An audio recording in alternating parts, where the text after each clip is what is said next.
So in this video, I want to talk about war planning and war adjustments. So when I show you the things that I look at when I'm trying to decide how we want to approach the enemy that we're facing in the war, what attack, who do I want to put on where, and what do I think I can expect from the other group. And so I'm going to show some of the stuff I look at when we're doing those things. Again, we've had a pretty successful war record. And so I'm not trying to say that I know everything about everything, but we do a pretty good job of staying on top of what's needed and how to actually approach these attacks and how to approach the enemy. So I'm hoping to pass that knowledge on, and hopefully it's helpful. So the first thing I like to do is remind myself who was in the war and get an idea of what everybody's attack capability is. I pretty much know everybody at this point that I can look at and know what they're capable of and know what I'm going to get out of them in a war. But it's always good to remind yourself who's in the war and what you might be expecting out of your own attackers. The second thing I look at is the other clan. First off, do they have their war log up? If they have a public war log, you can learn a lot from that, and I'll show that a little bit later. But they have a 15 war win streak. They have 70 wins as a level 7 clan. So they either win a lot or they lose a ton. But with 15 war win streak, I have to imagine these guys are really going to show up for this war, and we'll get all their attacks in, which means we're going to have to make sure we show up, not even missing 1 or 2 attacks here and there. We're probably going to have to clear almost all the bases. If, let's see, it's a 15 on 15, so we're going to need at least a 43 if we want to win this, maybe a 44 with a high percent on the one that we don't 3-star. So it's going to be a tight war, but that's good. It's always good to have close wars. All right, so the next thing I look at is what does their offense look like? 40-40 heroes, maxed out spells, not maxed out hound. So I'm expecting these guys to come on the ground. They will come on the ground, probably with a queen walk and maybe bowlers or Valkyries, but I know they're not coming air. So if I were in the war and I had to pick my base, I'd make sure my expos are on the ground because they're just not going to come in the air. What's number 2 look like? Decent heroes. Again, maybe a queen walk, probably with Valks or bowlers. Again, he's not coming air. His freeze is low, but ours is the same way. But our heroes aren't as high. So we're a little bit overmatched as far as the heroes are, and maybe even some of these troop levels with our 1 and 2. So that's gonna be interesting. But our 1 can come air or ground, where they're only gonna come ground. So they're very niche on the top 2. Number 2 has level 2 hounds and level 1 golems. So there's a good chance he could come air. It just kind of depends. So we'll have to wait and see how that works out. But it's important to look at these troop levels and get an idea of what they might actually come at you with. Like this guy could easily come air as a Town Hall 9, level 2 loons, or I'm sorry, level 2 hounds and level 6 loons. He could very easily come on air and do some real damage. So the Town Hall 9s need to be are a good chance to be getting wiped out by air attacks. And quite honestly, right now there's not a whole lot of Town Hall 9 can do to stop those lava loon attacks. If you're even halfway decent with lava loon, you're going to get in trouble. All right, so now that we know what we have an idea of their offense capability, let's look at their defenses. First thing off the bat, again, I'm a big lava loon fan, so I always look to see what level are their air defenses. Air defenses are max, but his expos are on the ground. Now again, this is his farming base, so the reality is, who knows if lava loon's gonna be worthwhile to look at. But if his expos stay on the ground, I would expect we're gonna come at him with air attacks. And before the war even starts, make sure you always check the clan castle. Some armies do not remember to fill the clan castle, or some of them are partially filled, so you should always check that before going in. But his defenses were all high. Defenses here are pretty high. Again, his air defenses are maxed. Or excuse me, they're 1 off. So there's a good chance that these top 2 bases could get lava looned, especially since, again, they're showing expos on the ground. Who knows if they'll stay that way for war, but my initial impression is he's probably going to get lava looned, and which means we could very easily 2 or 3-star their top 2 bases. And with no infernos and low-level air defense, there's a good chance we could walk away with this war with 45. So as long as we're able to, or the bases work out that way, again, more on the ground. So as long as everything works out the way it looks like it could, we very easily could walk away with a 45-star war. But it's all going to come down to what do these actually look like. So you can't actually look at these bases because you are looking at their farming army. You don't know what their war army is. But it just gives you an idea of where their mindset is already. Like, obviously, they aren't concerned with air. Otherwise, they'd at least have some of these expos pointing to the sky, which none of them seem to do so far, at least not up top, which is what every war should come down to, is what happens up top. Everything else should get 3-starred. All right, so now I want to look at the last war in particular. They left their war log open.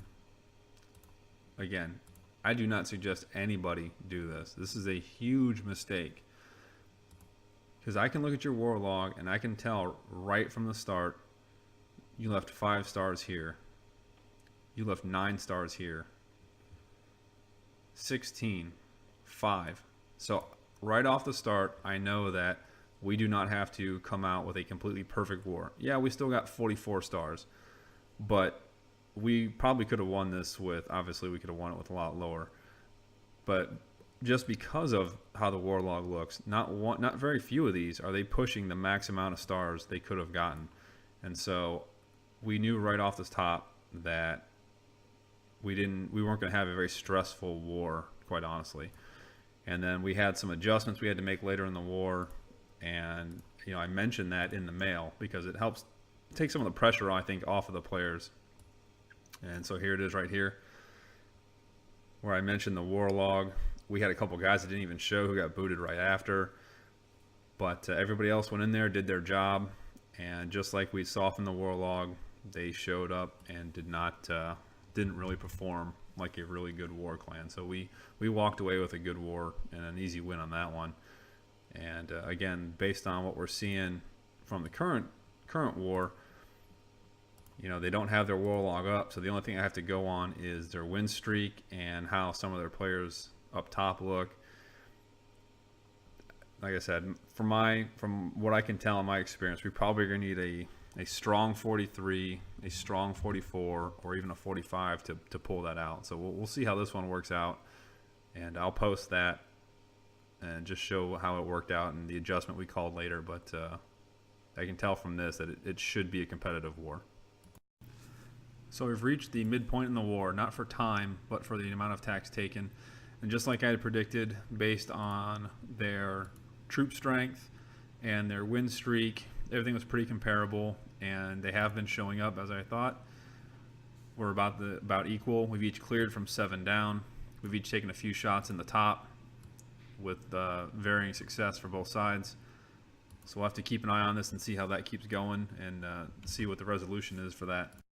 Since a lot of people got those initial attacks in and we could get a lot of cleanup stuff started, on these small wars of 10 to 15, even 20 sometimes, I will be very specific in giving individual people which bases they need to hit.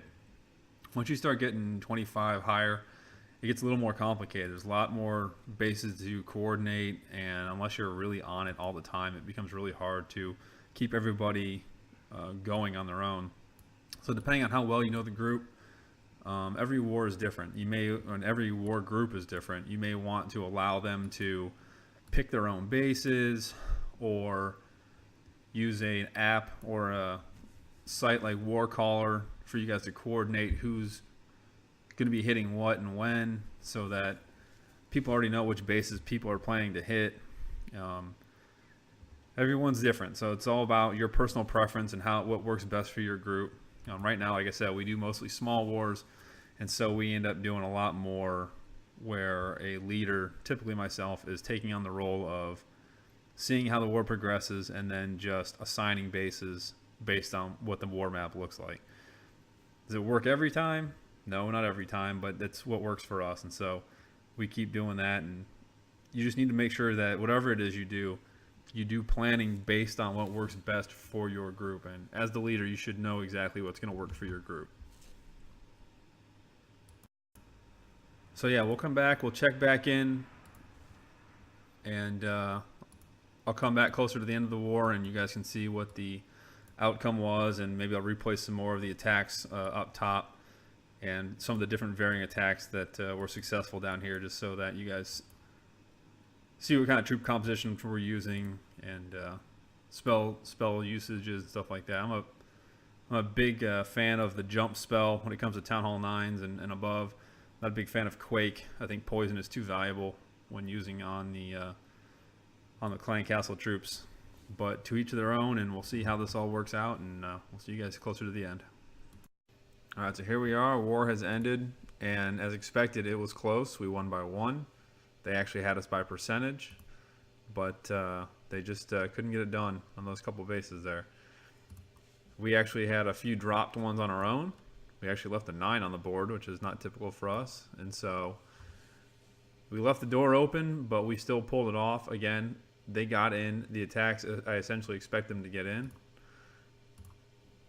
All their top guys went, and the only guy that did not go was down in the middle somewhere, so by the time he got on, he probably couldn't have hit anything for anything really anyway.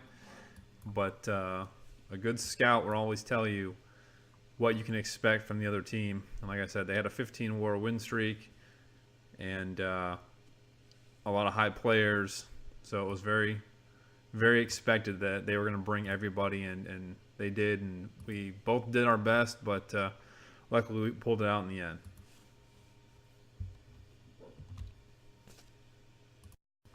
And to further highlight the scouting, I'm going to take you to our current war and just do a quick look at this.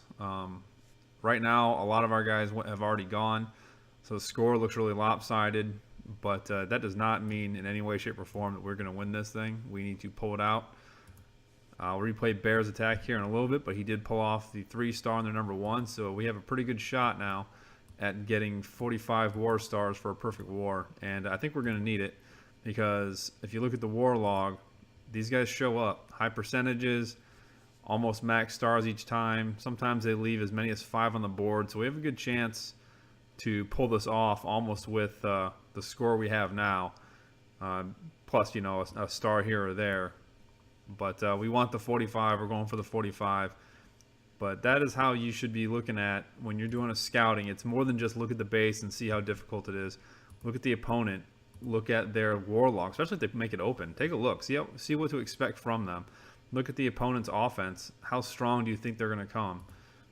And like I said, Warlog is big. If they leave it open, that to me is a huge mistake, because I can look at this and I know what to expect from them. We leave ours private so that when teams look at us, all they see is whatever streak we happen to be on, our total war is 1, but they don't really know what we bring to the table each and every war. So by giving us this Warlog, we knew that we needed to come out really strong and keep the pressure on. And so far our guys have done that, and hopefully they'll keep that up, and like I said, they'll get that 45 and we'll get that win. And before I forget, here is Bear's hit on number 1. That has given us our best chance at getting that 45 stars. Comes in with the Queen Walk at the start, followed by bowlers in at 6 o'clock. Queen Walk to a bowler attack is always very solid, especially on these open bases where there's lots of walking room. The bowlers aren't going to get caught in these compartments, and so it gives you a great chance to take them down. The Expos were pointing to the sky, so he opted not to go with the Lava Loon. And usually when I see Inferno single, I almost always go for the Lava Loon anyway. But he had a great freeze drop there. He misses the King's, or he already got the King's ability in, so even though the King got smoked, it was okay. Gave some additional troops for that single Inferno to get locked in on. And it got close. As you'll see here at the end, he almost ran out of time, but his Queen goes in, does all that work, and finishes this off for a good solid 3-star. And like I said, he's going to give us our best chance of getting 45 so that we can really put this clan away. And they're pretty solid. Again, I expect them to show up and do some real damage, but with Bear getting that 3-star on the top, it's going to be really hard for them, because he doesn't often get 3-starred, especially by a 10. By an 11 maybe, but that attack right there might be enough for us to put this current war away. Thanks for watching. I hope you enjoyed this video and subscribe to my YouTube channel. For more tips on running a clan, attacks, or other information, go to clanconsultant.com.